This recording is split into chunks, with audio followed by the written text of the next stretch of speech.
Tamil cinema தற்போது பாலிவுட் படங்களுக்கு நிகராக போட்டி போட்டுக் கொண்டிருக்கின்றது.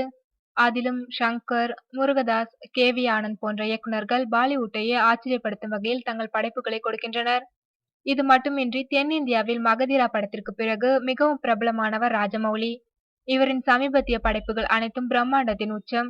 அந்த வகையில் இந்த வருடத்தின் தமிழகத்தின் தலைநகரமான சென்னையில் அதிக வசூல் செய்த படங்களின் தொகுப்புதான் இந்த பகுதி. ஷங்கரின் ஐ திரைப்படம். ஷங்கர், விக்ரம், ஏ.ஆர். ரஹ்மான், பி.சி. ஸ்ரீராம் என பிரம்மாண்ட கூட்டணியில் வெளிவந்த படம் ஐ. விக்ரமின் கடின உழைப்பு, ஷங்கரின் பிரம்மாண்ட மேக்கிங் என படத்தின் எதிர்பார்ப்பு உச்சத்தை தொட்டது. ஆனால் படம் கலவையான விமர்சனத்தை தான் பெற்றது. இருந்தாலும் சென்னையில் இப்படத்திற்கு நல்ல வரவேற்பு இருந்தது.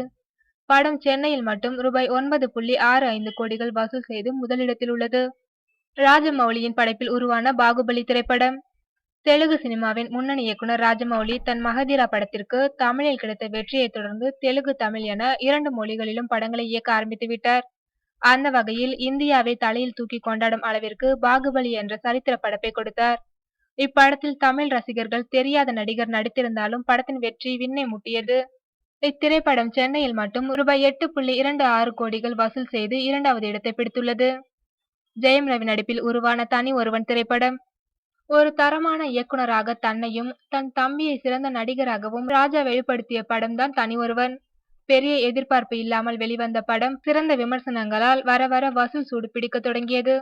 இப்படம் சென்னையில் ரூபாய் 6.60 கோடி வரை வசூல் செய்து 3வது இடத்தை பிடித்துள்ளது. ராகவா லாரன்ஸின் காஞ்சனா 2. காஞ்சனா படத்தின் பிரம்மாண்ட வெற்றிக்கு பிறகு அதன் தொடர்ச்சியாக காஞ்சனா 2ஆம் பாகத்தை லாரன்ஸ் இயக்கினார். த்ரில்லர் மற்றும் காமெடி தனக்கு எப்போதும் நன்றாக வரும் என்பதை லாரன்ஸ் இந்த படத்தின் மூலம் மீண்டும் நிரூபித்தார். இப்படம் சென்னையில் ரூபாய் 6.27 கோடி வசூல் செய்து 4வது இடத்தை பிடித்துள்ளது. அஜித் நடிப்பில் உருவான என்னை அறிந்தால். அஜித் படம் என்றாலே ஓபனிங் எப்போதும் பெரிதாக இருக்கும். அந்த வகையில் அனைவரும் எதிர்பார்த்த கூட்டணியான அஜித், கௌதம் மேனன் இணைந்தது பெரிய எதிர்பார்ப்பை ஏற்படுத்தியது. ஆனால் அடுத்தடுத்த வாரங்களில் தொடர் படங்களின் ரிலீஸ் என்னை அறிந்தால் வசூலை பாதித்தது. இப்படம் சென்னையில் ரூபாய் 6 கோடி வசூல் செய்து 5வது இடத்தை பிடித்துள்ளது. விஜயின் புலி திரைப்படம். இளைய தளபதி விஜய் நடிப்பில் வெளிவந்த படம் புலி. கிட்டத்தட்ட ரூபாய் 100 கோடி பட்ஜெட்டில் உருவான படம் சில கலவையான விமர்சனங்களாலும் சமூக வலைதள கிண்டல் பேச்சுகளாலும் வசூலில் மிகவும் பாதித்தது.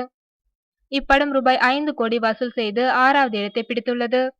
இதற்கு அடுத்தடுத்த இடங்களில் காக்கி சட்டை ரூபாய் 4.47 கோடி, பாபநாசம் ரூபாய் 4.4 கோடி, அநேகன் ரூபாய் 4.39 கோடி என உள்ளது.